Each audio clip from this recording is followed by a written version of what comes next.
Hi there. My name's Ange, welcome to my channel, no second season. This story is one of my very first bikepacking tour. I was a complete rookie, as you'll discover. The Altravesur route is not a trail, it's just a route that someone has mapped. It's just over 1,300 kilometers. Bay is my bike, by the way. I hope you like it. If you do, it will really help the channel if you'd click the like button. Cheers. Episode 1. Cadiz to Ronda, Spain. Bikepacking the Altravesur route in Spain, written sometimes on the route, and edited after the ride, by Angela Hart. Since being addicted to watching the films of my YouTube bikepacking hero the late Johan Georgiev, I'd wanted to do my own tour. It would be nothing as adventurous as his Arctic Circle to the tip of South America, 5-year, truly amazing epic, but it would be the best I could do safely, as an older, solo woman. I had chosen the Altravesur route in Spain, an off-road ride from Cadiz on the Atlantic Ocean, to Valencia on the Med. Why I chose this route is that I love Spain. I could speak a tiny bit of Spanish. And it was all I could afford. My other option was the Arizona Trail, but it was so very expensive. I had no intentions of riding fast, counting my kilometers, counting meters climbed. It would be just for fun, for the solitude and for a little adventure. The plan is, there is no plan. The word adventure is bandied about for anything these days, for going shopping, going to the bike park, or putting the bins out. But seriously, on a scale of 1 to 10, of adventuredom, I'd say my Altravesur ride would be perhaps a 3. I thought I had prepared well, certainly, although I do say so myself. Time proved that I had prepared the equipment well enough. As for being bikepacking savvy, and for my ability to navigate, that was a big fat nope. So the moral to the tale is, just because someone else makes it look easy, doesn't mean it will come easy to you. When it came to equipment, I went for mid-range everything, except the bike luggage, which at around £250 each, front and rear, was top of the range. Packing the bike for the flight was next on the list. I couldn't use my EBIII bike bag as I wasn't returning to the start point. I went to the local Halfords and asked if they had an empty cardboard bike box I could have. They duly obliged. Alas, the first one they gave me just wasn't wide enough. A large framed full suspension bike is pretty wide as well as long. The box needed to be wide enough to get the 2 wheels alongside the frame. The second box they let me have was that of an e-bike, which are generally bigger. I spent a day cutting it down and reclosing it. I end up with a very sturdy, and as small as possible bike box. I'd packed and repacked the gear I was to take 20 times, each time taking things out and sometimes adding something. But I couldn't get down to just using the bike luggage. I'd have to use, and nearly fill, a large backpack.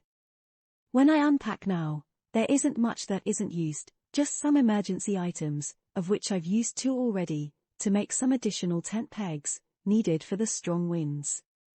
Clothes are down to a minimum, and as I write this, I have a wet set of clothes that I've just washed, and I am having to wear my long johns and mountain bike jersey out into town. Basically, including long johns, I have 2 sets of clothes. Leaving day arrived, Monday, the 20th of March 2019, a date that I didn't know at the time, would be etched into my body clock forevermore. A day every year that whispers, it's time to go. My flight to Seville, from Luton Airport on the Monday, was effortless, as was getting a taxi from Seville Airport to my Airbnb. I'd booked 2 nights with a lady called Manuela. Manuela didn't speak any English, so we communicated using Google Translate and my little Spanish. She wasn't going to be at her apartment until the next day, so a kind friend of hers, Juan, settled me in. There are 2 longer-term tenants staying there too, Victoria and Emilio. Both Spanish, but both speak English. In fact, Emilio is an English teacher. And they were a great help to me, in getting something sorted. I met Manuela on the Tuesday night as she had returned from her trip. We got along fabulously and she was very helpful, especially when it came to disposing of my bike box and miles of bubble wrap. The apartment was on the 4th floor of the block. It was easy to get the bike up to the flat in its box, using the lift. I was wondering how I would get it down once the bike was built, as the stairs twist around the lift shaft and are quite narrow. I spent my time at Manuela's building bay my bike, fitting the bikepacking luggage to him, shopping for camping gas, and trying to find a local SIM card. I had heard Vodafone generally had the best coverage, but trying to find a decent pay-as-you-go package proved to be somewhat difficult, especially with the language barrier. I feel the sales assistants could have been more helpful at the second Vodafone shop I went in. After searching for a couple of hours I returned to the first Vodafone shop I'd been in. I bought the best of what they had. I'm using two phones, one with a Spanish SIM and my normal one with a UK SIM.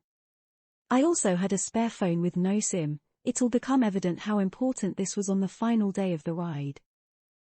I'd arrived in Seville on the Monday, and was to start my ride on the Wednesday, so after getting packed up Wednesday morning, I made my way down the 4 flights of tight twisty stairs with a fully loaded bay, which was quite a feat. I got a real sweat on.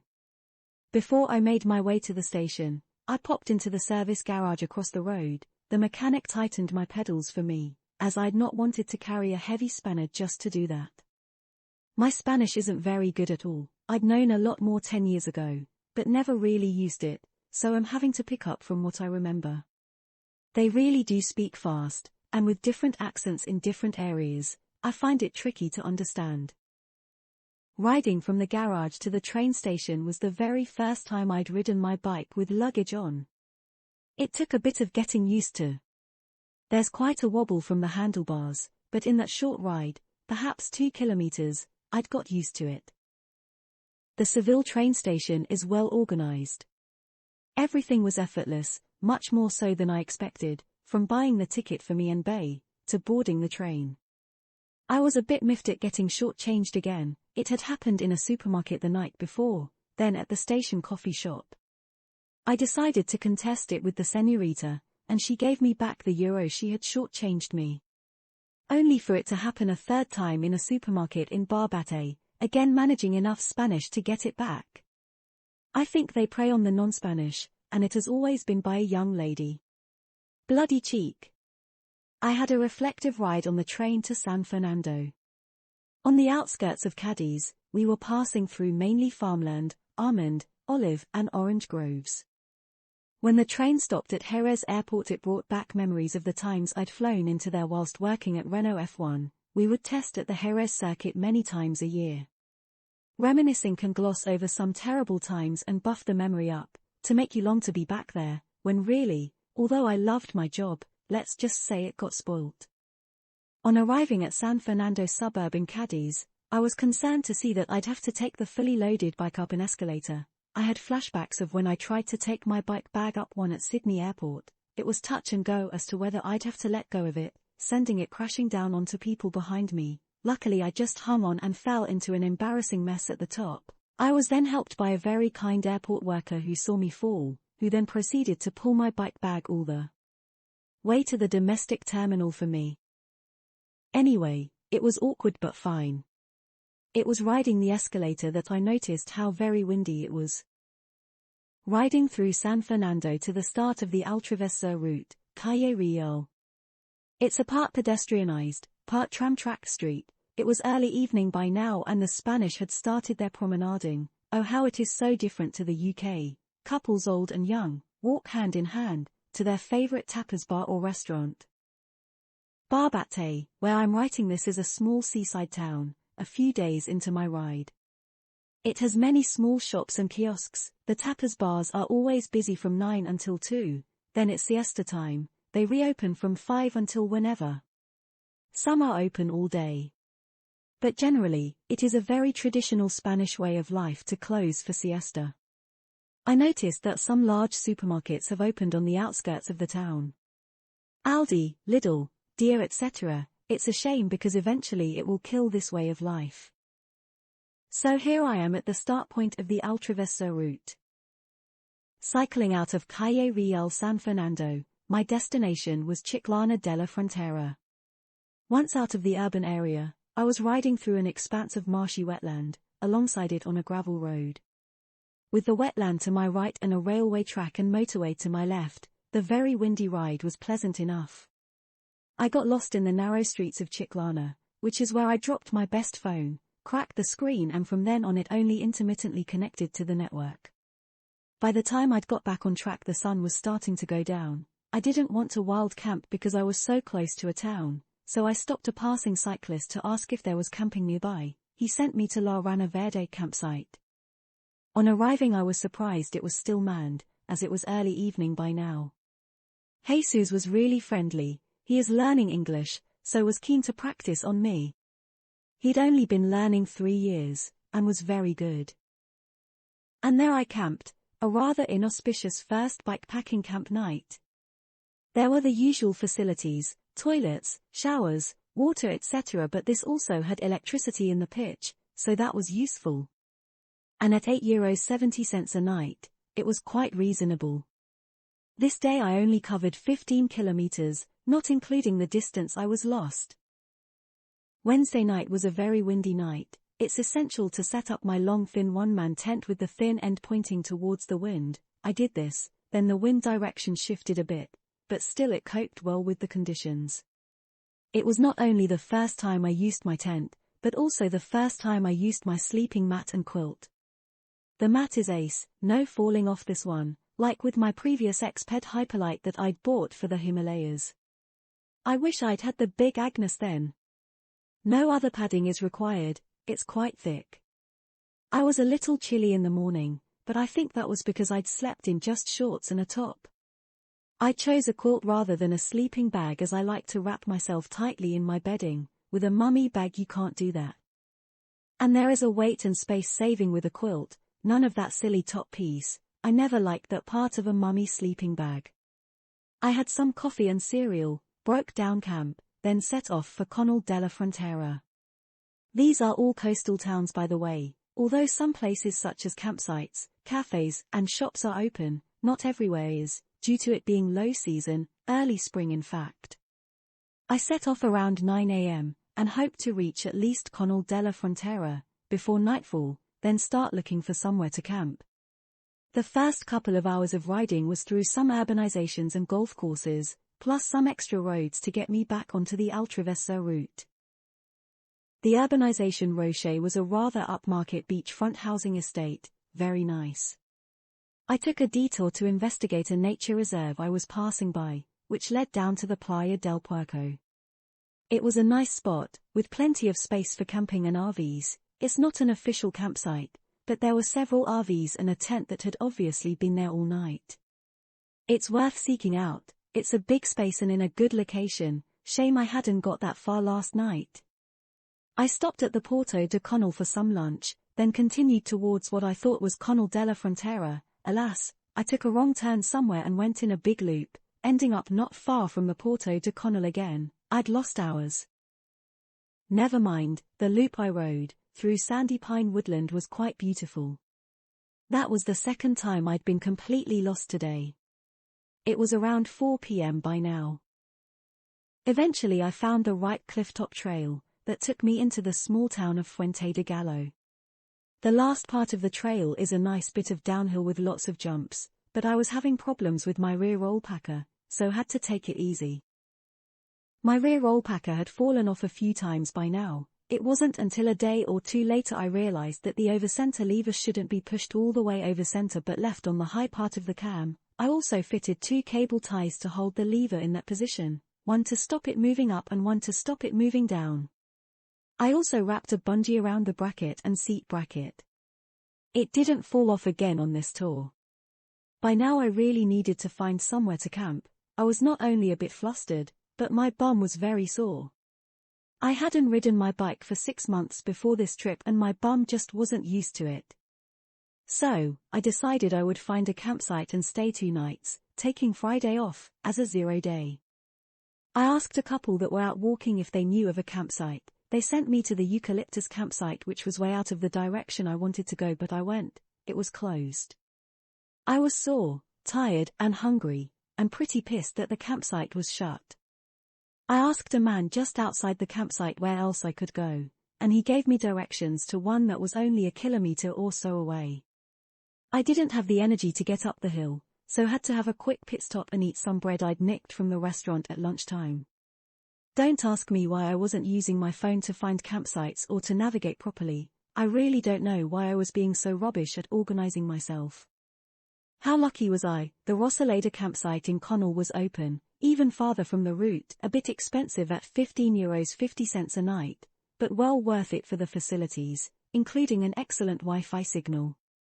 The facilities were second to none, with clean and fresh showers, toilets, washing up, clothes wash bays, a supermarket and laundrette.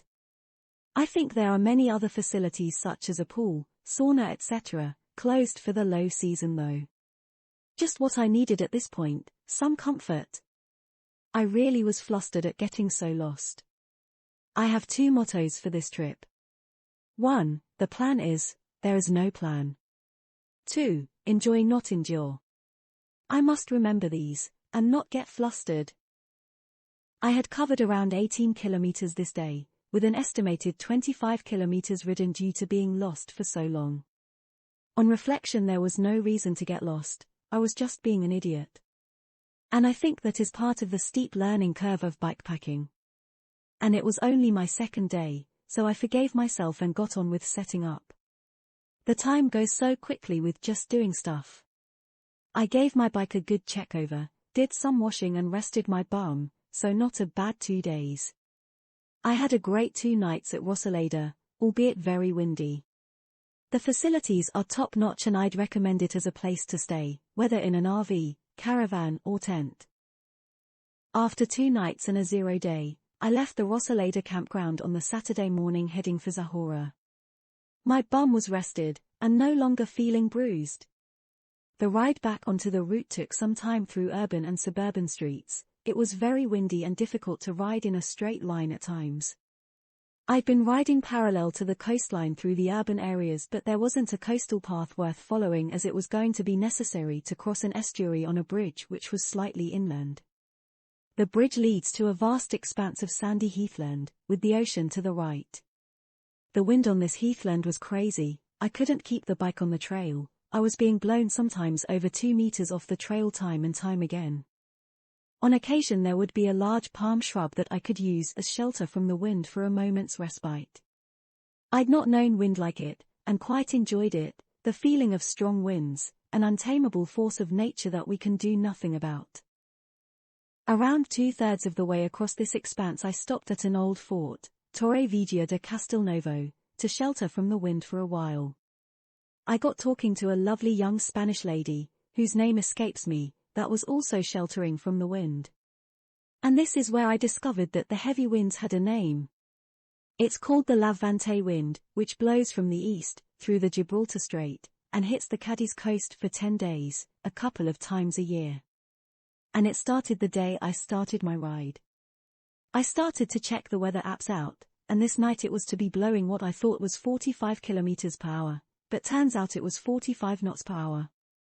Pretty bloody strong. Eventually the heathland meets the beach. At El Palmar de Vieja, there's what appears to be a river to cross, but if you turn right at this, onto the beach, the river ends and you walk along the beach to get around it. My route was to ride along this beach all the way to Zahora. I tried to do it, but the wind was so strong, the sand blasting so uncomfortable, the sand so soft and deep, it was too hard a job heaving myself and 50 kilos of sinking loaded bike along it, so I decided to take the path alongside the coast. It's such a shame, but the path was right on the beach side, so I saw all the beautiful views anyway. The ocean is just perfect, the color a bright turquoise, the beach is around 5 kilometers long. All along this road are restaurants, bars, and surf shops, being out of season most but not all are closed. It looks a fab place to visit in the summer. I expect it's completely rammed. Once again it was getting late in the day. Well, actually that is a lie. It was only around 4 p.m. but with all the faffing, I just wasn't feeling it. The wind just got stronger and stronger, so I decided that I would find another campsite for the night.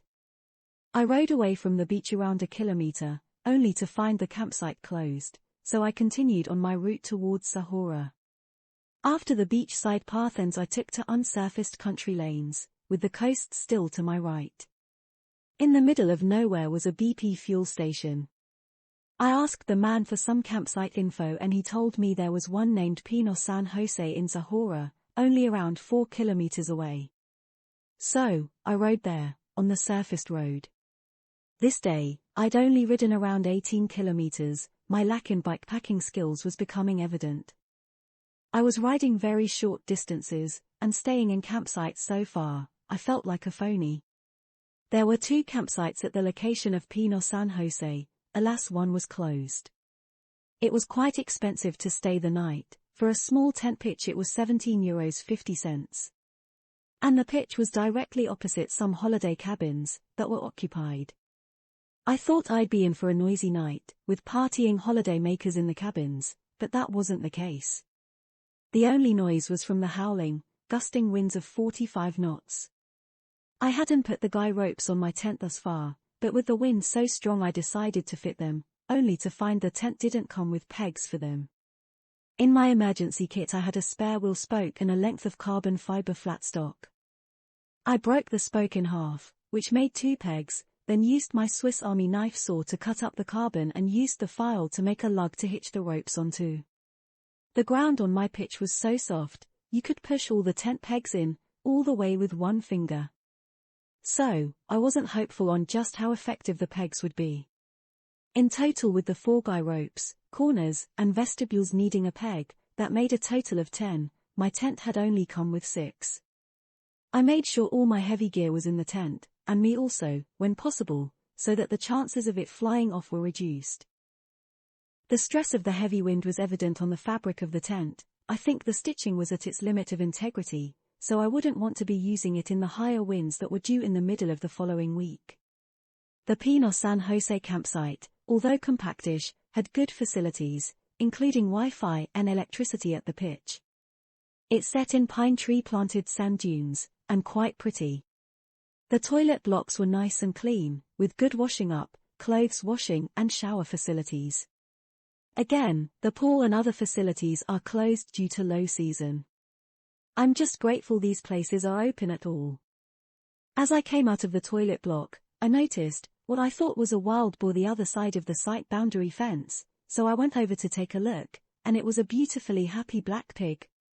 That ran over to me, wagging its tail like an excited dog. It was such a sweet puerco. The night was fraught with very strong gusts. It doesn't scare me at all, in fact I love being in the tent in the wind. My only fear is the expense and inconvenience of the tent splitting. I was up early, for me, and ready to go by 9 a.m. The winds had eased, so that was good news. My destination on this Sunday morning was Barbate. When I checked out, the lady on the reception suggested I ride through the natural park, but that wasn't the route was along sand-duned woodland. There was a few kilometers of road riding, to and through Los Conos de Meca, a lovely seaside town, mostly closed, but is probably buzzing in the summer. The Levante wind where I am at this time was an onshore wind, coming off the ocean. The very clever thing that has been done all along the Cadiz coast, over 100 years ago, to stop sand dune creep, was the planting of vegetation and pine trees that could survive in sand. Hence creating many wonderful woodland areas, with the added protection of inland areas from onshore winds. A short road ride took me to a natural park, running along the cliff tops, a sand dune woodland. I started this, what would be hike-a-bike, pushing or carrying my bike. I managed to get around 200 meters and decided I couldn't do it. I just couldn't move the bike in the deep dry sand. I turned back and took a road that I thought would take me to Barbate, which it would, over the top of a mountain. But noticed on my right was a gravel road into a natural park, so I took this road, thinking it would go to Barbate. Alas, my no sense of direction didn't tell me that it took me back to the sand dunes woodland. Oh blast it, I said, or something similar. And I learnt something from this. I give up too easily, anything for a quiet life. That had always been my personal life trait. As soon as there was trouble, I'd choose flight over fight, but funnily enough not in my work life. At work I would fight. So, I had to trudge through the sand dunes, back to where I'd gotten the first time. Then onwards for around perhaps an hour or two. For this effort, I was rewarded with beautiful views, not only of the woodland but of the ocean too. Don't underestimate this section. It is all uphill, a gentle incline, but becomes a little steeper at one point. Here I had to take some of the luggage off my bike and carry it up 2 sections, then go back for my bike. The sand was deep, the wind had died down and was now light, but the incline steep and the bike bloody heavy. One thing to look out for in this area are the pine tree roots. They run over the top of the sand, and in the sand. I had a nasty stumble over one of them whilst pushing my bike up the steep section. Unfortunately, the result was jarring my already injured shoulder. I felt it squelch, this means I've redamaged it, and was very upset that it had happened, as I knew that if it had aggravated my supraspinatus, which is partially adrift from the bone, it would be months of pain, and the end of my ride. I also knew the symptoms wouldn't show until the next day. Eventually, after the steepest part, the sand becomes rideable. This was more like it. Such pretty views, cycling at a comfortable cadence. Then the trail becomes a little rocky, nothing much, easy enough to traverse. Then you come to another old fortress tower, Torre de Tajo, which is at the highest point of the hill. I sat at the tower, admiring the beautiful sea view, had a rest and something to eat. I also had a nice chat with a German couple that were holidaying in the area. It was their last day. I felt sorry for them as they were returning to work. After Torre de Tajo the trail becomes a roadway, semi-surfaced, from what I remember, and all downhill until Barbate. It's around 3 to 4 kilometers long, and the views are stunning, the turquoise ocean to the right, with some vegetation between you and the cliff edge, then on your left, more vegetation and more cliffs. Quite unique terrain, I'd not seen anything like it before. I was so very pleased I'd managed to traverse the sand dune woodland. I must not give up in future, but persist and endure. Stop being a wimp. So now I set about finding a hostel. I had decided to stay in a hostel for a couple of days, so I could keep an eye on the weather, and leave when the winds improved. Alas, Sunday was going to be the best day. From then on the winds were ramping up, to a maximum of nearly 60 knots on Wednesday. After a bit of faffing, trying to get into Hostel Mediterraneo, I gave up and went to Hostel Barbate. I think the former must be closed, although the restaurant was open, so I'm not sure what was going on there. But so glad I got into Hostel Barbate. The hosts are so lovely. It's a young couple that run it and the tapas bar too. I've yet to learn their names. They are always so busy because the tapas bar is rammed from breakfast to dinner. It seems really popular with the locals. My tally for the day was around 15 kilometers, plus perhaps another 5 going the wrong way. On arrival in my room, I slathered my shoulder in physiocream, something I swear by, and had no pain that night. In the morning it was uncomfortable and weak, but there was no pain in the supraspinatus, which was promising. When I damaged my shoulder originally, in 2014, I had partially pulled the muscle from the bone and also did some damage in the rotator cuff and to my shoulder blade. And it was this shoulder blade that was uncomfortable now.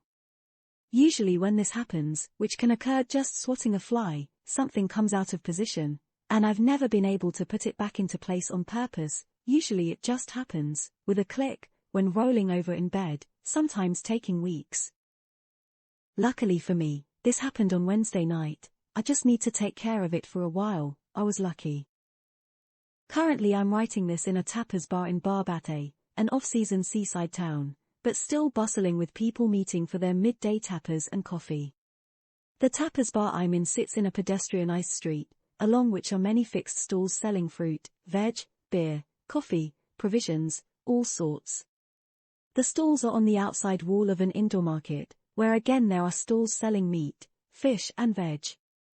By the time I walk home, at 2:30 in the afternoon, all is quiet, siesta time. If you have a siesta, you're back at work at 5:30. I wonder what they do for those 3 hours. It's a long day, isn't it? It's like work is woven into their lives in a different way than a 9 to 5 in the UK. I love it, and could certainly live this way. I had spent the week writing and editing videos, waiting for the Levante wind to die down. 60 knots would flatten my tent, I think. I cooked my own food in my room, and did very little at all really. I'd been down to the beach a couple of times, but it's not much fun in the strong winds. It is now Saturday. I've been in Barbate 7 nights. It's been a big dent in the budget, but I can't complain at €20 a night. The winds have been at around 20 to 30 knots today, but tomorrow they should be less than 20, so I have decided to resume my ride tomorrow, Sunday. Onwards. If you have to be stuck somewhere for a week, Barbate isn't a bad place to be. I spent my time wandering around the narrow streets, stalls and shops, with nothing particular to do except wait out the Levante winds. And boy did they blow. Midweek they were at their height, nearly 60 knots, when it wasn't gusting, it was just blowing. The constant noise is something I got used to. I can't recommend Hostel-Barbate enough. They are bike-friendly, allowing Bay in my room with me. I could wash clothes in my room and hang them out on the washing line, so I had everything a bikepacker could want. The thing I value most is my privacy. I want leaving alone, and this they did. I could ask if I needed anything. Occasionally the cleaning staff would ask if I needed anything. Trini, the housekeeper, was very helpful, actually slowing down her speech so I could catch what she said.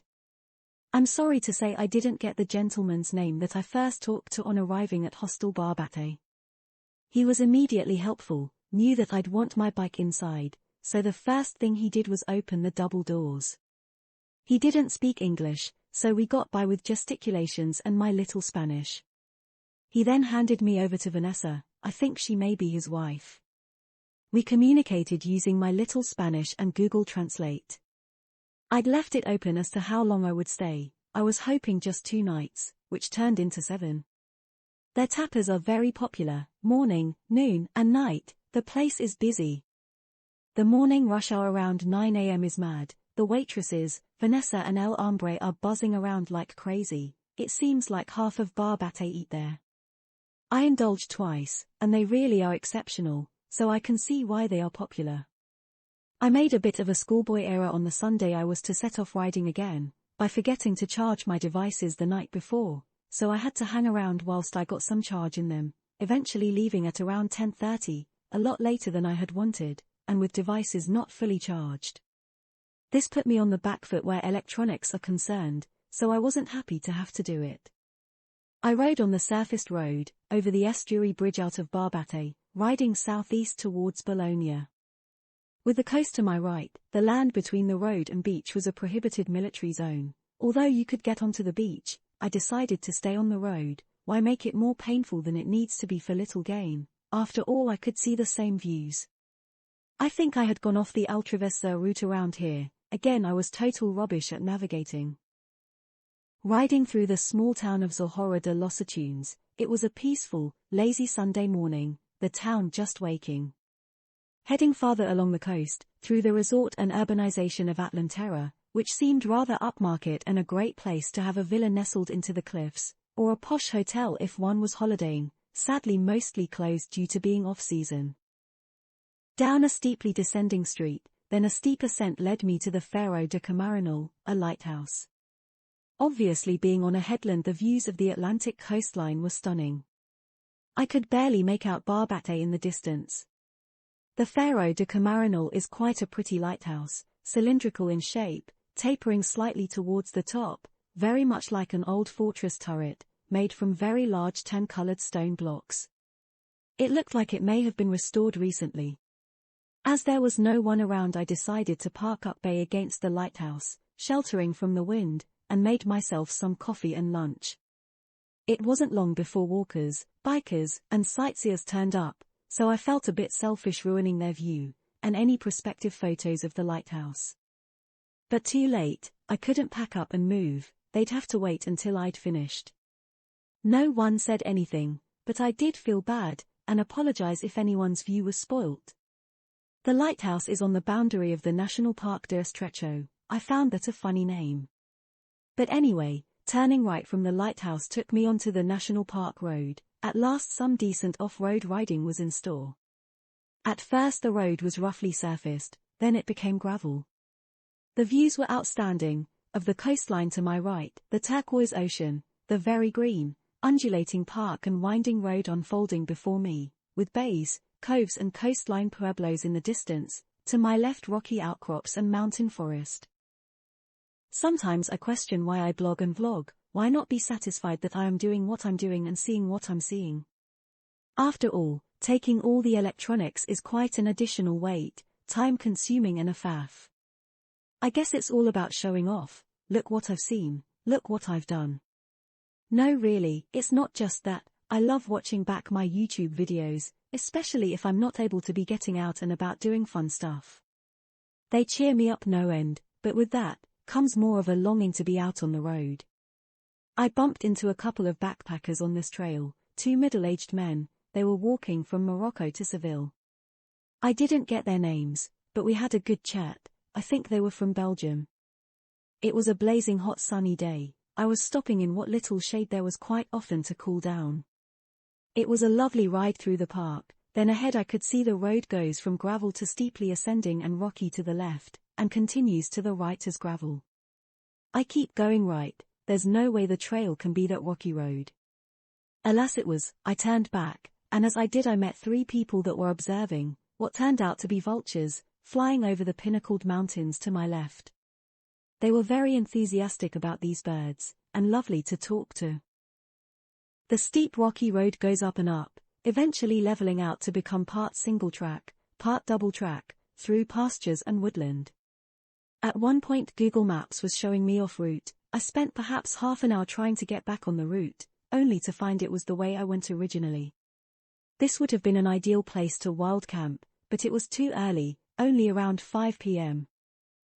I enjoyed this ride. It was quite challenging due to the rocks, and quite fun with some decent descents.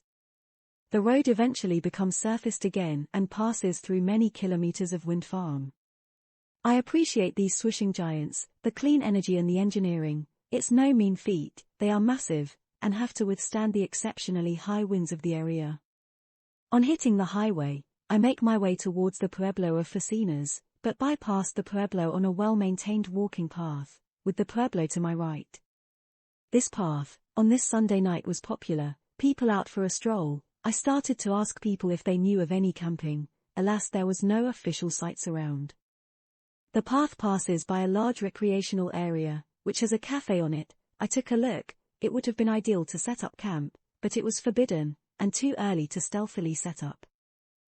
I kept going. A German guy told me the lake was only half an hour away. I didn't think I'd get to the lake before sundown. And knew, by experience, when someone says half an hour they mean much more. But I went for it. It was hell of a push up a steeply ascending gravel road, around one mountain, then dropping down towards the reservoir. I was now on the Camino de Ojen, a popular walking track in the southern part of the Parque Natural de Alcornocales. The route is also part of a Eurovelo route and is the GR7, which is a near 2,000-kilometer footpath from here at Tarifa to France. This was my first of many encounters of the GR7 on this ride. If I had wanted to camp by the lake I'd have had to divert off the route in the Camino de Ojen to get to the shoreline. This I didn't realize at the time. I wasn't going to backtrack. I'd ridden around 40 kilometers and was totally shot away by now, and needed to rest. I was too tired to go on. It was around 8 p.m. by now, and going to be dark soon, so I decided I would set up camp just after the lake, by the side of the Camino de Ojen. A rather inauspicious first wild camp for me. It was pleasant enough. Some mountains were opposite, the meadows and lake behind me. A few people passed by on foot and in cars, but I had no trouble. Until 3:30 in the morning, when torrential rain, thunder and lightning set in. It was fine, not scary at all, but obviously some things get a bit soggy. I had a decent night's sleep, on and off, and waited until it stopped raining around 9 a.m. before getting up and packing up. It was going to rain again. The clouds were black, so I packed up in little spurts between rain showers, trying to keep as much of my kit as dry as possible. I set off, riding the wet gravel road, in my very thick plastic poncho, that I am so glad I brought along. It not only keeps me dry but keeps my bike luggage dry too.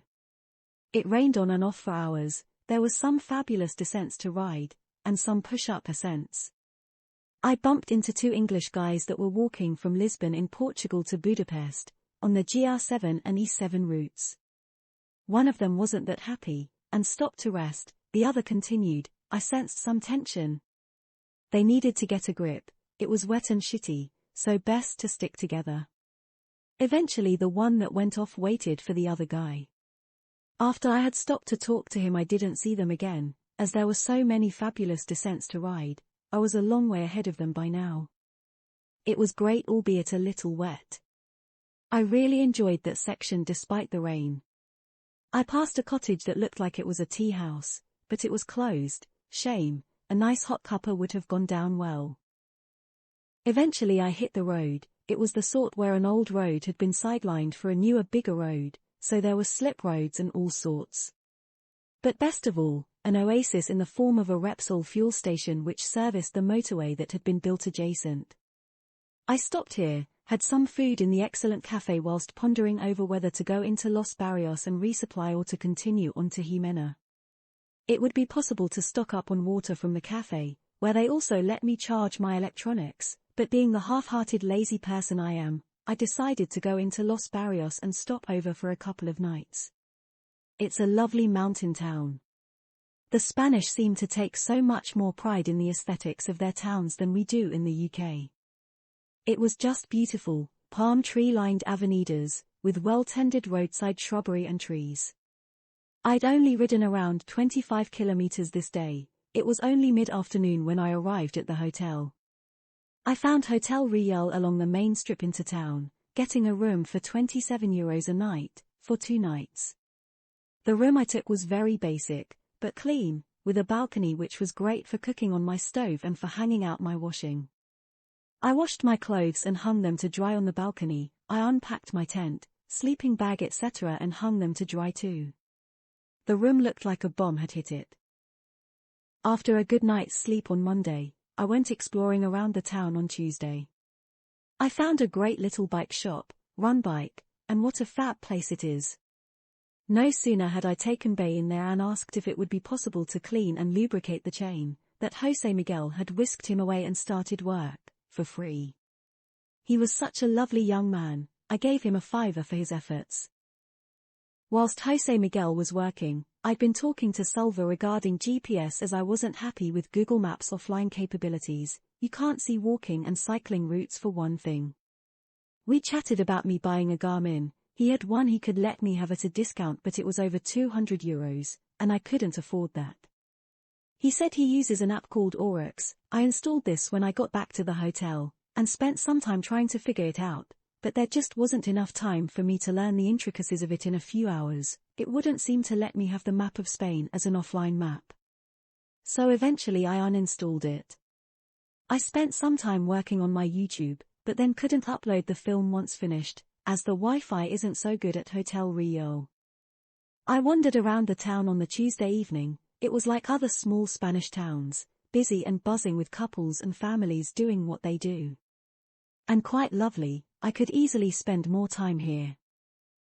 One thing I really miss is having the money to eat out. I've only had 2 tapas to date. I need to keep expenditure to a minimum, and would rather have enough to pay for hostels when necessary. Whilst I've been riding this route, I've been in contact with 3 people on WhatsApp. Jen, a lady that is bike touring, not specifically the Altravesur, but in the region I'm in. Currently she's staying in Ronda for a few weeks. She tends to stay at home stays such as warm showers or work away. Then there's Sean. He was a few days ahead of me on the route but had broken his bike in the mud after all the rains, just before Jimena, on the section I'll be riding next. He had flown from New Zealand to do this and was en route to a family gathering in Ireland, so he had a tight time frame. After breaking his bike, he pushed it to Jimena, got a taxi to Ronda, and held up there for a few days.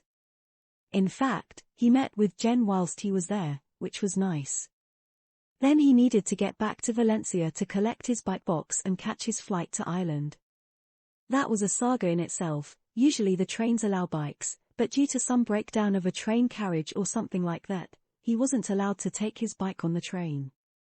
After a lot of frustration, he eventually got a bus from Ronda to Malaga, then an overnight bus from Malaga to Valencia. What a palaver! I wonder what is going to befall me after all this. The third person I'm in contact with is Tom Phillips. He rode the Altravesur in February, an excellent time window, before the winds and the rain. Although cold, it is the best time to go. These three people have been a great help. When I'm stuck, when I need to know how, where, or what, there's someone to talk to. For instance, I wouldn't have known about the terrible mud after the heavy rains if it wasn't for Sean.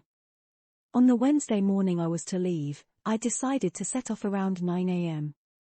I thought I should go and buy a spare chain link before leaving Los Barrios. I do have one, but it turns out it's the wrong one. And after Sean's chain breaking I thought it best to have one. I don't know why I brought the one I had along, I knew it wouldn't fit. I am such a weirdo. I made my way to Run Bike, but it didn't open until 10 a.m. I had to wait around for an hour, so spent it in a cafe just opposite the bike shop, who made me an excellent café con leche with soya milk. It was rather pleasant just sitting there in the sunshine. So, on leaving Los Barrios, it's a ride back out of town, past the Repsol fuel station, and through the natural park of El Conacales, at first on a surfaced road then onto gravel. It was a beautifully sunny and chilled ride, lots of gates, around 6 I think. I was passed by many mountain bikers coming from the other direction. In fact, Los Barrios was very popular with both mountain bikers and road bikers. It turns out this natural park is a big mountain biking area, with many trails at the Montecoche mountain bike zone. There's a military installation on the right. I was told off for taking photos. The trail's double-track gravel, with great views to my right, across the green valley. Once through the park the trail becomes a very well-designed and maintained bike lane. I rode this for some time, then stopped and had a sandwich that I'd made before leaving. Learning little things like this seems obvious, but I hadn't packed a snack before. This was the first time, and it made it so much easier, not riding hungry. I started up a surfaced mountain road. It was steep and went on and on and on, in fact 8 kilometers. There was little shade, the sun was beating down, and it was just up. I was convinced I had taken a wrong turning, but now looking at the map, I don't think I had. Google Maps thought I was on the right road.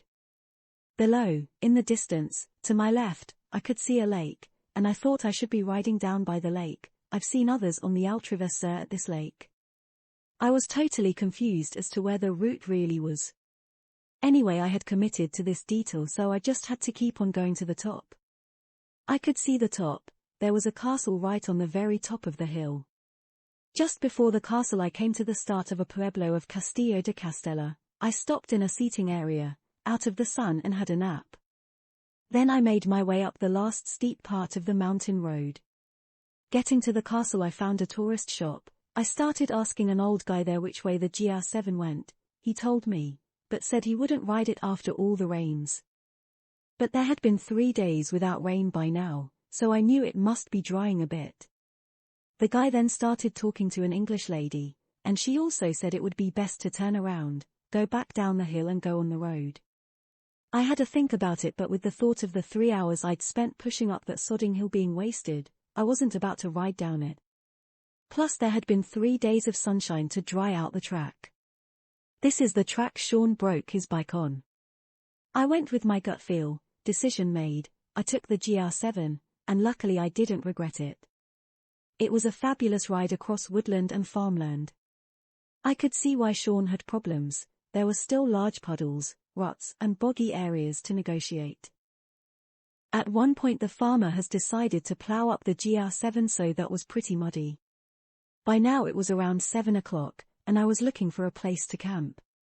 I'd ridden around 30 kilometers by now. To the left of the GR7 runs a train line, so there's nowhere to camp there, and mainly to the right was fences or crops. I got to one pine tree planted area, just a small copse, but the ground was so bumpy it wouldn't have been good for camping. I continued, for around another hour, and eventually there was a small clearing on the right, with some woodland beyond it. Sitting against a tree was a backpacker. I said to him I wanted to camp there. Was he thinking of doing so? I can't speak any Russian. Alexei spoke a little English, and we established that we would both camp there. Alexei had flown into Ronda from Russia and is walking to Marrakesh. He was quite a shy 33-year-old. We didn't talk a lot. We both set up our tents, had a meal and went to bed. Alexei had already given me some water he had filtered, but we both needed more, so before going to bed we took a walk to the river, that was beyond the trees behind our tents, to collect and filter water. I had a good night's sleep. After a quick breakfast we both broke down our camps on this Thursday morning, moving our equipment into the sunshine to dry out the heavy morning dew that had soaked everything. Alexei set off on his way. I was still drying out my stuff and eventually got going around 10 a.m. It was another lovely sunny ride through farmland, then through vegetation-lined double track, then bramble-lined double track, eventually becoming a surfaced road at a small hamlet. I stopped to have an avocado sandwich and a drink. In the distance I could see another castle upon a hill, with a pueblo below it. I guessed it was Jimena. It looked a very steep ride. And that it was. I've spent time in mountain pueblos in the Sierra Nevada, but nothing like this, so very steep. It's again, a beautiful town. Well presented, the streets are modern cobble, but steep, oh so bloody steep. And it was hot. After riding only 10 kilometers, I was struggling my way up into Jimena, to find a bed for the night as heavy rains were due. I couldn't afford the boutique hotels that were in the town at €55 a night, so was looking for a B&B. I found a couple of them, but couldn't get an answer at the door or by phone. What a pain. A few locals chatted with me, not that I understood most of what they were saying, but basically one of them was saying that Pedro would be drinking in a bar, so I should go to the bar and find him. He runs one of the B&Bs I was trying to book into. There was no way I was walking down to the bar after struggling my way up this far. I would go on up to the other B&Bs. I struggled on farther up the town, to stop at a B&B, and whilst deciding which way to go a lady was passing by. She looked English, so I spoke to her, told her that I was looking for a room. Sharon had lived in Jimena 16 years with her husband. It was their home now, originally from England. It turns out one of the ways Sharon makes money is looking after an Airbnb house, making it presentable for new guests etc. She tried to contact the owner to see if I could stay there. But no reply. Sharon also knew the people that ran the B&B I was trying to contact, so we made our way up there. She could see I was struggling with pushing my bike up the steep roads, so she offered for me to leave the bike at her house and then I could find somewhere to stay more easily. We made our way to her house, a little bit higher in the town. A lovely cottage. She lives there with her husband Alan, 3 Scotty dogs and a cat. Surprisingly, Sharon let me put my muddy bike in her living room. And what a godsend, she made me a proper cup of tea. It was glorious. The first decent cup I've had since I've been in Spain. We chatted whilst drinking our tea, then the owner of the Airbnb house replied, and Sharon managed to negotiate the price right down, a bit more than I wanted to pay, but I thought I should just take it, so I can get my head down.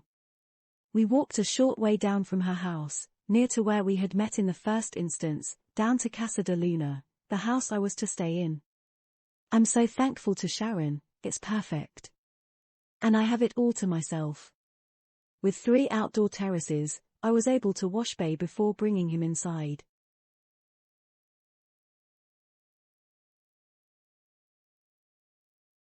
Once settled in, I walked to the shops to stock up on food, and made myself a lovely mushroom and chickpea curry, heaven to have proper fresh food, not camp crap for once. I spent the rest of the evening on the roof terrace. It was wonderful. I felt so lucky. I really love this house. I could live here. You might be wondering why I'd taken a B&B. Because it had forecast 5 days of heavy rain, that's why. It rained heavily, as forecast, on that Thursday night, and on Friday, Saturday, and it's now Sunday, with heavy clouds looming and drizzle in the air. It became evident on the Friday night I think I had caught some sort of bug or had eaten or drunk something off. Which explains why I was struggling so much to push my bike on the day I arrived in Jimena. I had a terrible Friday night. I was nauseous, my stomach bloated, and it was painful.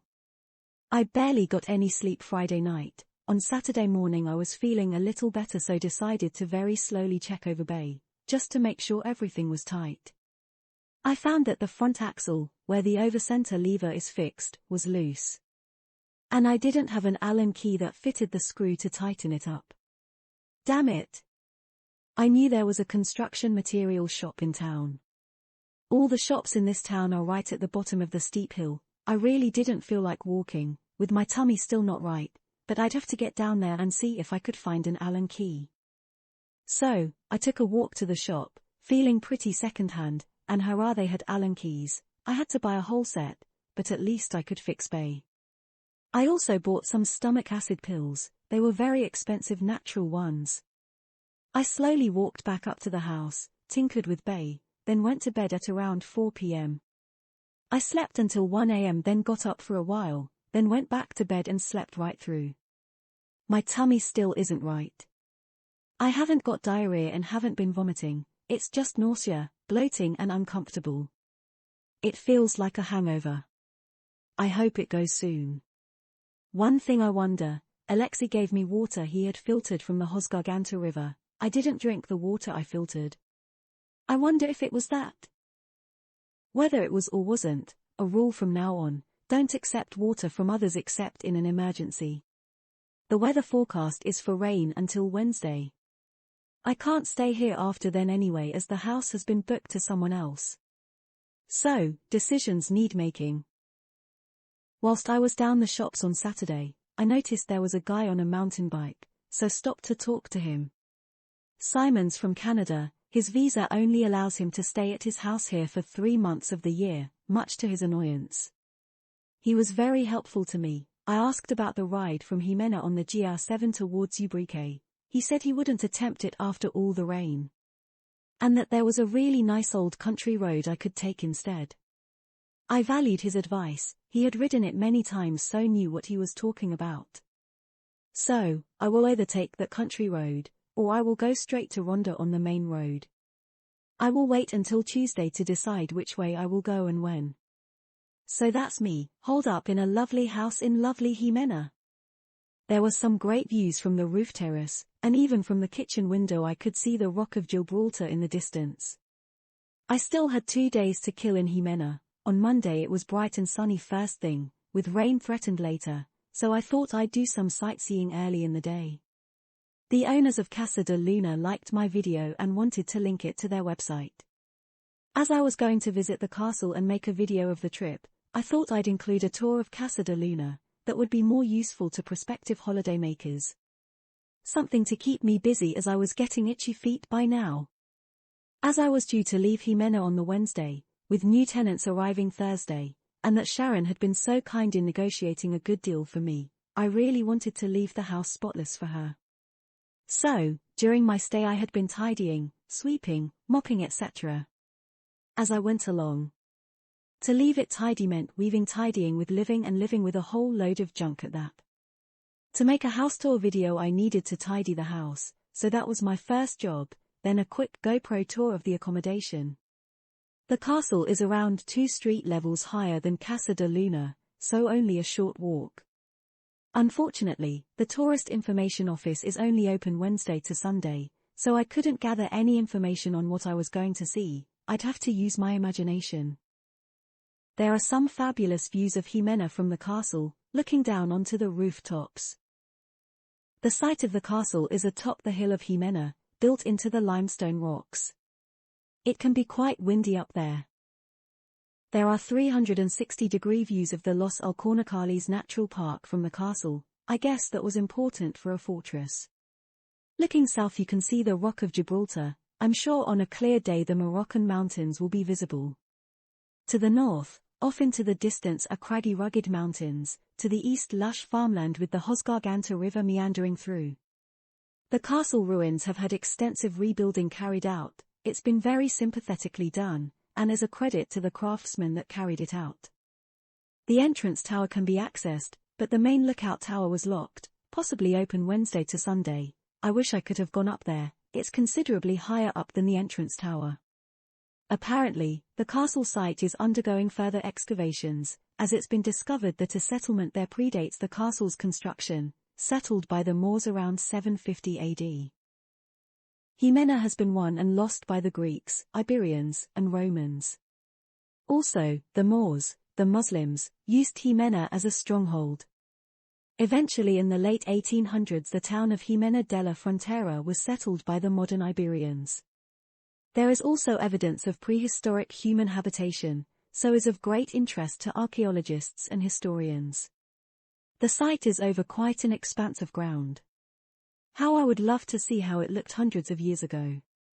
It's a shame it will probably all not be restored to its former glory, but is worth a visit nonetheless.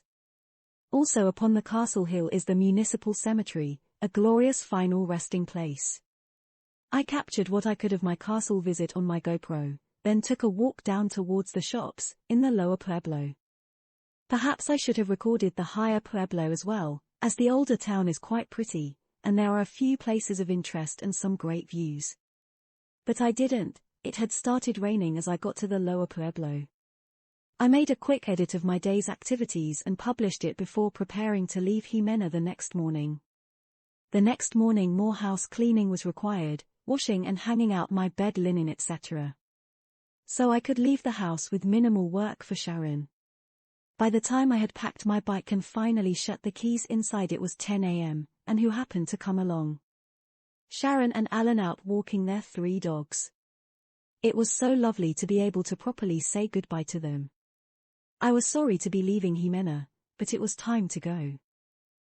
Having been warned by Simon, the mountain biker, and Sharon and Alan, that it would be best to take the surfaced mountain road, as the off-road Camino would be very muddy after 6 days of rain, I started out on the quiet surfaced road. Very few cars use this road, but I saw many cyclists and motorcyclists. I happened upon a random cow meandering along the road and a family of black pigs crossing the road on a tight bend. I would imagine there's been some accidents on this road, what with the wildlife roaming freely and motorcyclists enjoying the tight twisty tarmac. It must be a popular route for touring motorcyclists as I was passed by at least 10 in the 2 hours I was on it. And also cyclists. A German cyclist stopped to have a chat. He was on a solo tour of Andalusia, and as we were chatting several other German cyclists passed us. He had stayed at the same hotel as them in Jimena. Their tour was from South Spain to North Spain, with their luggage being transported to the next stopping point for them, by a supporting holiday company. I was so pleased to see a sign denoting I was entering the Malaga province. Thus far I had been riding in the Cadiz province, only for a few hours later to return to the Cadiz province. Just after the Malaga province signpost I noticed a turning off-road, onto the Altravesur route, so I took it. If it was too muddy, I could turn back easily. A steep uphill at first, soon it transformed into beautiful mature woodland, upwards inclined but less steeply. On this blue sky sunny day, riding through this woodland was a pleasure. Beautiful mature gum trees lined the route. It was very reminiscent of being in Australia. Such a pretty woodland, with many wildflowers, grasses, and tree varieties. The ground wasn't too wet at first, it was a slightly sandy clay-like soil. Later the muddy areas increased, but after a day without rain it was drying well, and I could always find a way around. The road was uphill for many kilometers, with a few downhill sections. I passed many cows and calves roaming free on this route. They are very beautiful creatures. I'm slightly wary of the cows with calves, as I was when I happened upon a group of 4 adolescent bulls. The road is graded quite well, but ruts were formed by motor vehicles on the muddy sections. I had been on the surfaced mountain road for around 2 hours, then passing through the woodland for around 3 hours. Eventually the off-road route ends, at a junction onto a surfaced road, which now is the Ronda Sierra. I took the surfaced road towards my next destination Ubrique. I was hoping to find a wild camping spot, alas as is often the case, all sides were fenced in. And it had been a little too early to camp when I was in the pretty woodland. On reflection, I should have camped there. I kept on the mountain road to Ubrique, looking for camping, wild camping or a hostel. By now I was getting very tired, after many hours of uphill riding. There was nothing, well not in my price range anyway. By now I'd ridden nearly 50 kilometers. It was now time for the Spanish people to take their evening walk. I stopped a few people on the roadside, asking if there was any camping or a hostel locally. But no, there isn't anything in Ubrique, although now I question this, because when I rode out of the town the next day, I realized it's quite a large town and must have some hostels or B&Bs. I panicked and shouldn't have. After around an hour in Ubrique, I came across a gentleman that I had earlier spoken to. The friends with him were Francisco and Rosa Maria Borrego, and they took pity on me. I didn't really understand what was going on, due to the language barrier, but I knew that Rosa Maria wanted me to wait with her. Francisco had walked home, got his car and returned, with his daughter Joanna also along for the ride. Rosa Maria got in the car and I was to follow. This was okay on the downhill sections, but on the uphill I struggled, so Rosa Maria got out the car and walked with me. I still didn't know what we were doing, but eventually we got to their casita de campo on their piece of land just outside Ubrique. The land has fruit trees, nut trees, vegetables, and animals. It is similar to an allotment or small holding in the UK. Upon it is a casita, a small house. In Spain you can have a resting area on your country land, not for permanent living, but for weekend living. And this is where Francisco and Rosa Maria had led me, for me to sleep the night. The family had been busy, the land was full of fruit and vegetables. It's hard to keep a plot that size tidy, but theirs was immaculate. I was so overwhelmed by how much they went out of their way on this Wednesday evening, for me, and wanting nothing in return. How absolutely lovely. Rosa Maria spoke a little English, as did Joanna. Later their other daughter, Rocío, arrived. She spoke very good English. I wish my Spanish was better so I could have communicated more. Joanna got out of the car. She had a beautiful budgie on her shoulder, Lily. She is very fond of the animals and them her. I was shown Bitty the cockerel, who is human-friendly, and some chickens with chicks. Also she has 2 rabbits that roam freely on their land. The casita itself was a large room with a separate flushing toilet with hand basin.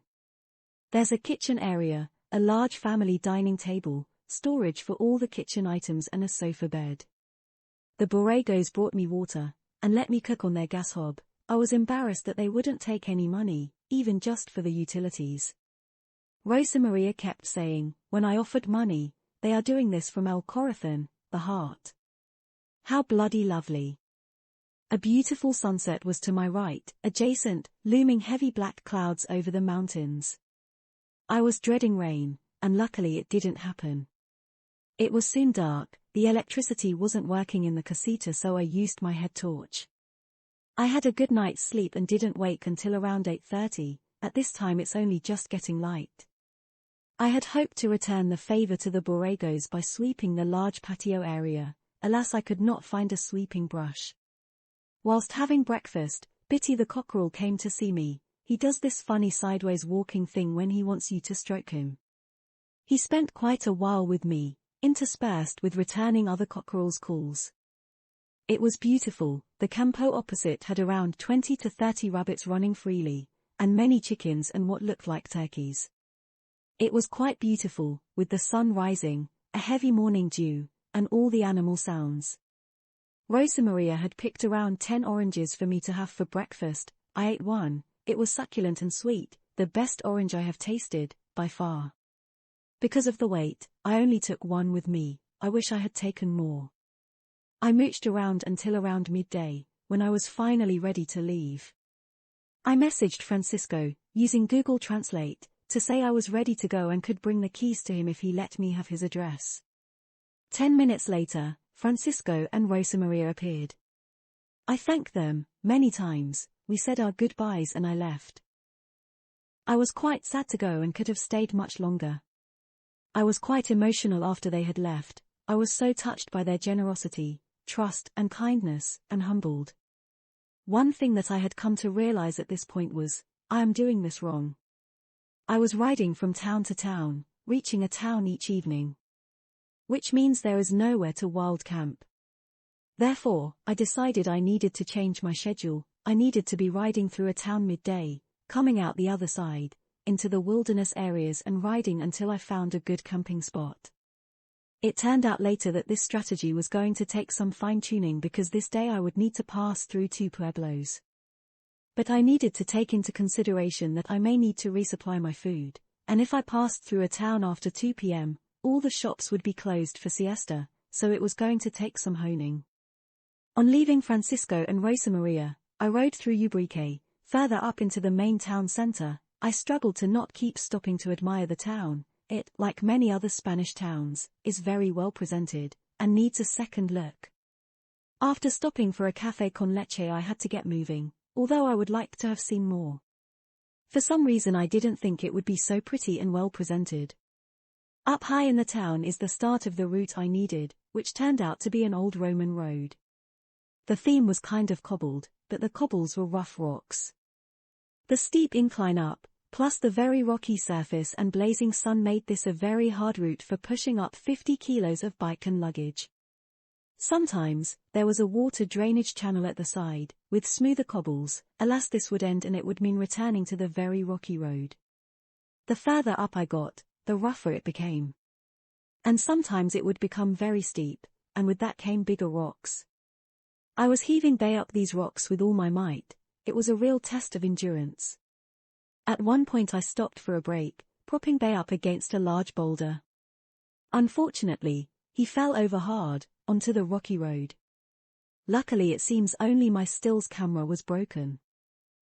You have to count your blessings as he fell onto the derailleur side, with all the luggage on. It was a very hard fall. I think I got off lightly.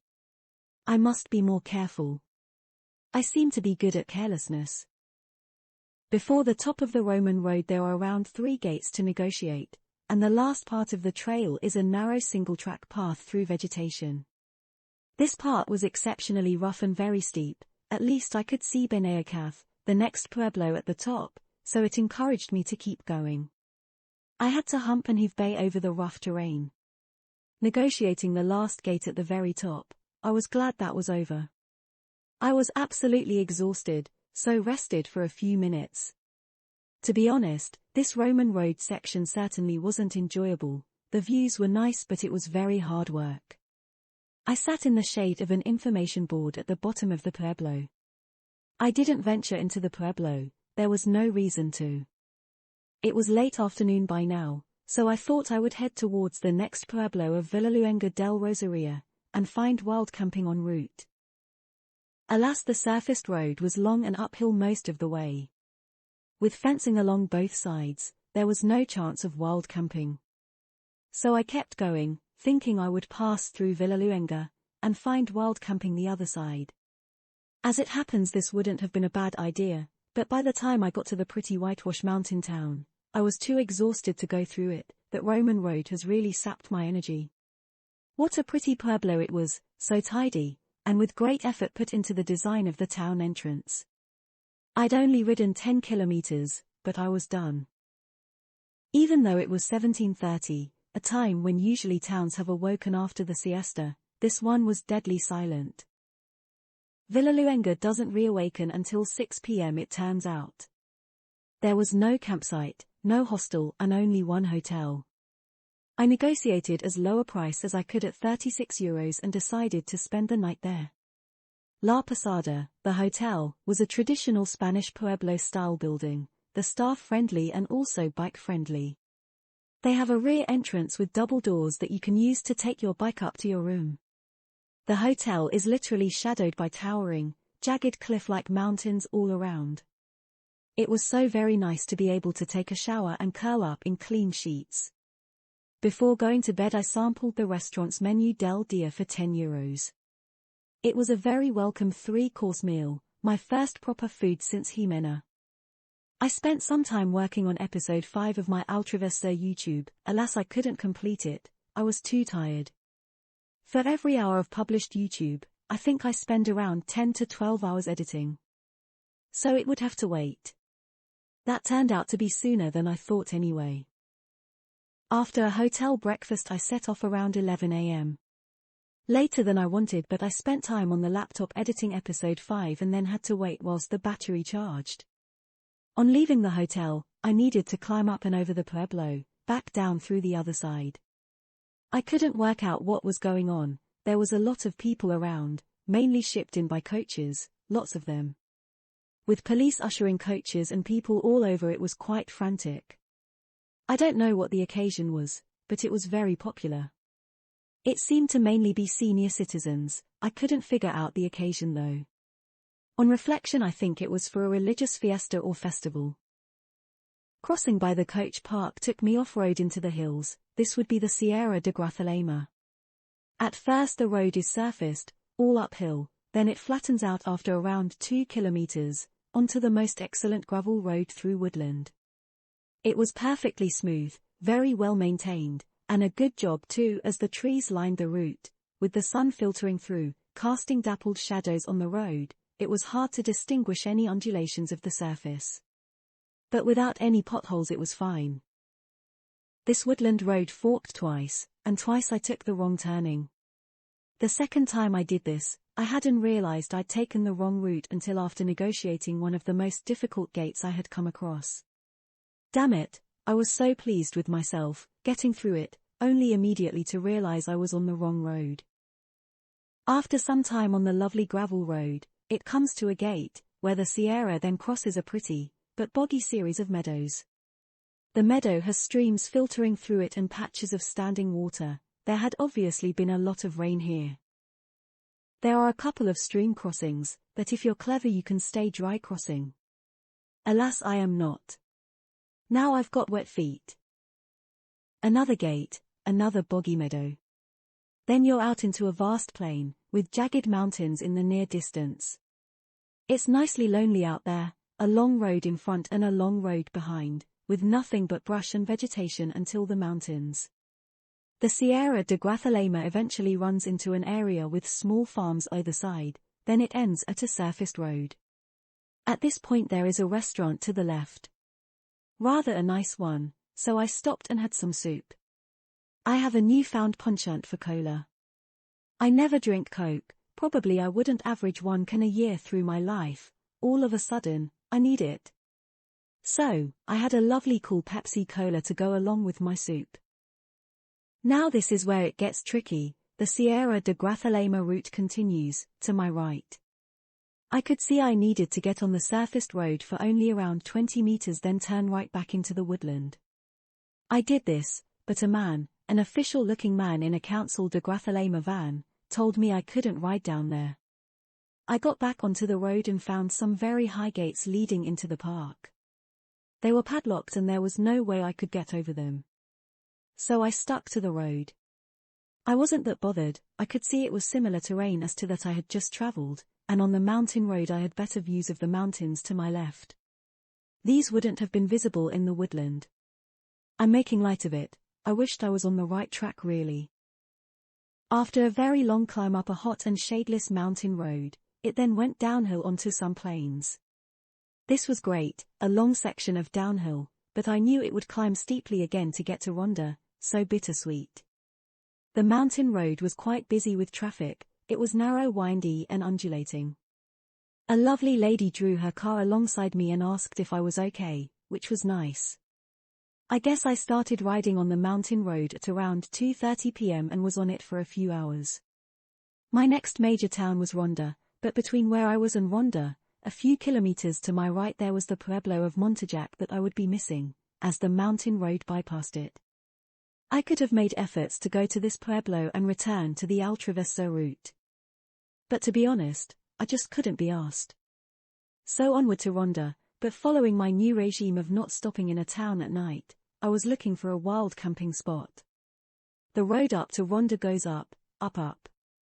Nearing the town, I found a way back onto the off-road Altravesur route. Alas, this was a wrong decision, as it was steep, rocky, gnarly up steps that couldn't be ridden. I was getting closer and closer to the town, thinking I'm not going to find a wild camp again, and would have to look for a hostel. By now I was very hot and bothered. The climb up to Ronda was relentless as was the sun, with little shade. There seemed to be a lot of military land on nearing Ronda, so camping was out of the question, although I did contemplate it. What's the worst that can happen? I messaged Jen, the lady I've been speaking to on WhatsApp, as she is in Ronda, to see if she knew of anywhere to camp. In the meantime, I found, just before the first urbanization in Ronda, a kind of nature area, with pine trees, poplar trees, and brush. I scouted it out. I could see there were some trails on it. But bugger it, It was around 6 in the evening, and I needed to rest. So, I set up camp right there. I was in view of the gravel road. I was kind of worried, camping so close to a town, and in view of walkers and the road. The evening brought many dog walkers, runners, and cyclists. All were friendly and gave a wave. Except 2 teenage girls, walking their dogs, who told me to go away. I was slightly worried that I would get some sort of trouble camping there. I don't think it's actually legal, but I'm sure the police have better things to do. It was out of town, and after dark I think I only heard around 2 people pass by. And they were cyclists. By now Jen had replied and suggested we meet up, and go for tapas with her friends, as she was going to Granada for a few days on the Saturday morning, so it was our only chance to meet. I explained that I'd set up camp. I had only the clothes I was wearing, I was muddy, I was smelly, and I couldn't repack my camp, just to go out. So, she suggested meeting for breakfast. I wasn't sure I'd be able to make it, as I like to wait until the sun dries my tent of the morning dew. I had a reasonable night's sleep. I woke around 7:30, it is still dark at this time. A beautiful view greeted me when I unzipped my tent, the silhouette of the poplar trees, against a dark bluey black sky, with the Ursa Major constellation in full view. It was beautiful. Anyway, I thought as I'm up, I'll get packed up quickly and go and meet Jen. I was nearly an hour early arriving at Café de Agata, where we were to meet, and Jen was a little late, so I could have waited and let my stuff dry out. But no matter, I didn't want to get lost, then mess up our meeting. It was so lovely to meet Jen. I truly think she is lovely. I had formed an opinion of what she would be like, from our chats, and thought she would be too outgoing and party animal for me. But she turned out to be quite normal, extraordinary but normal. I was so glad I liked her, and I'm really disappointed that we couldn't spend more time together. We would get on fabulously. Jen's friend Natasha, also came to breakfast. She was on a week's holiday from the UK, where she is an anaesthetist. Oh my! Can you imagine the responsibility? She was off to Granada too, having been to a yoga retreat for a few days before arriving in Ronda. She too was just lovely. We had less than 2 hours over breakfast, so we had a hurried get-to-know-each-other kind of chat. Both were my kind of girls. Oh well, perhaps one day we will meet again. Whilst we were chatting, my neck and throat started itching. Natty said I should get something on that. I thought it was just a little irritation due to my camping being in long grass. I'm allergic to grass. But as the day wore on, more and more lumps, bumps, and wheals were appearing. They go right around from one side of my throat, round my neck to the other side, from my collarbone to my hairline. Horrendous. I also have them on one of my shoulders, from my collarbone to the bottom of my shoulder blade. And some random other places. I wonder if I had been bitten. There were some flies crossing the Sierra de Grazalema, but I can't remember being pestered. Jen and Natty went off to meet their blah-blah car driver, that was taking them to Granada. I went in search of the hostel Jen had recommended. But first I took Bay for a jet wash. There was no way anyone would let me take him in a room in that muddy state. So funny, Bay is really hard to stand up, due to all the luggage weight. I had to let go of the jet wash at one point to stop him falling, resulting in the hose thrashing about the wash bay like a demented snake. Eventually the attendant caught it for me. He was a lovely young lad, very kindly. Jen had told me about a hostel she had used, so I went to seek it out. I arrived at the hostel around 1 p.m, only to find it didn't have any spare rooms. It was so very hot in Ronda, I was overheating already. I was so cheesed off the hostel was full. I telephoned the cheapest hotel in the area, started cycling in its direction. Where the road forked, I wasn't sure where to go, so stopped 2 mountain bikers that were coming from the direction I was heading. With the language barrier they found it easier to turn around and let me follow them towards the hotel I was looking for. They were great guys, cycling back around a kilometer just to show me the way. The guys pointed me in the right direction. Before we parted ways we stopped for a chat. Their names were Goki and Habi. I rode off for around 20 minutes then realized this was too far out of Ronda to be economical. I'd have to get a taxi to go shopping. By now I'd been cycling for nearly an hour to get here. I turned around and went back into the center of Ronda. I stopped at the first hotel I saw, Hotel Ronda, on the main strip. It was pricey at €45 a night, but there was a big religious festival happening Sunday, and it was their last room. Jen had also commented that this could prove a problem, so I grabbed the room. The room, on the 4th floor, soon looked as if a bomb had hit it. I needed to dry out my tent, and other gear. I washed all my clothes in the bidet, then hung my washing on the balcony and generally scattered my crap everywhere. I'm soon going to run out of money. I'm spending too much on hotels. The food is cheap, as I cook in my room on my camping stove. The costly part are the rooms. I must camp more. Ronda, it's buzzing. I don't know if that's because of the religious festival or if it's always like this. But it's a very traditional, very historic, very beautiful mountain town. It looks like the town is built on a cliff's edge, with a gorge running through the middle. So, I'm in Hotel Ronda for 3 nights. And it's a good job I am. This rash has got worse and worse. I'd had some hydrocortisone cream with me, and some antihistamine tablets. I think they allowed me to sleep well. I didn't wake until 10 a.m. this morning. But the rash is so very itchy, so I thought I'd go find a pharmacia and get some antihistamine cream. Being Sunday, there is only one open in town, the other side of town. No matter, it's a beautiful sunny day. And I would see some of the sights on my journey. Getting to the pharmacy was easier said than done. I ran into the religious parade. The streets were lined with hundreds of people, and many more adorned in costumes, or carrying one of the 2 huge religious floats. It was a struggle to get through. I didn't want to be rude, I just needed relief from this bloody itching. Once I'd got my antihistamine cream, I made my way back to town, and spent time filming and photographing the parade. For some reason I got very emotional watching it. I'm not sure why.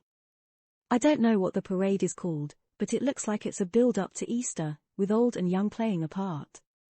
Probably a couple of 100 people all told. Each float held 24 people inside. In this heat it must have been sweltering. They carried the huge wooden floats, one carrying Jesus or Joseph, not sure which, and one carrying Mary. They were very well constructed, with fine detail and quite beautiful. Many brass bands marched behind the floats, that seemed to be of different military contingents and also of different schools. The sun was blazing down on these guys in full uniform. They must have been longing for a cold drink or an ice cream. I have to say, the parade was very moving, and on more than one occasion, I found my eyes leaking. I followed the parade for around an hour, then set off back to the hotel to write this. In the evening sunshine, the street below my hotel room is bustling with people, everyone dressed in their finery and enjoying the celebrations. Ronda is in the Malaga province of Andalusia. By now I'd traveled around 200 kilometers, nice and leisurely. I hadn't yet really got into the mountainous riding yet, that to come in further episodes. I hope you enjoyed this and will follow the installments to come. To be continued.